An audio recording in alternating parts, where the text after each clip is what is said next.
அஸ்ஸலாமு அலைக்கும் வரஹ்மத்துல்லாஹி தஆலா வபரகாத்துஹு. அன்பிற்கினிய இஸ்லாமிய சொந்தங்களே, இமாம் துல்ஃபிகார் அஹ்மத் நக்ஸபதி ரஹ்மத்துல்லாஹி அவர் கூறுகிறார்கள், 4 விஷயங்கள் ஒரு மனிதனுக்கு ரிஸ்கில் தடையை ஏற்படுத்தும்.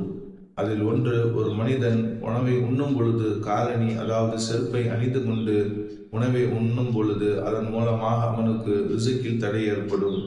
இரண்டாவது, ஒரு மனிதன் கழிவறைக்கு செல்லும் பொழுது தலையை மறைக்காமல் சென்றால் அதன் மூலமாக அவனுக்கு ரிஸ்கில் தடை ஏற்படும்.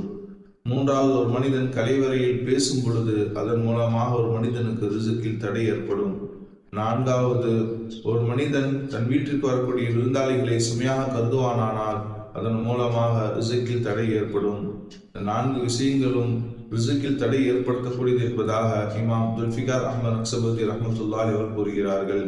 வல்ல ரஹ்மான் இந்த 4 விஷயங்களில் விட்டு நம் அனைவரையும் பாதுகாத்து தந்தல் புரிவானாக. ஆமீன்.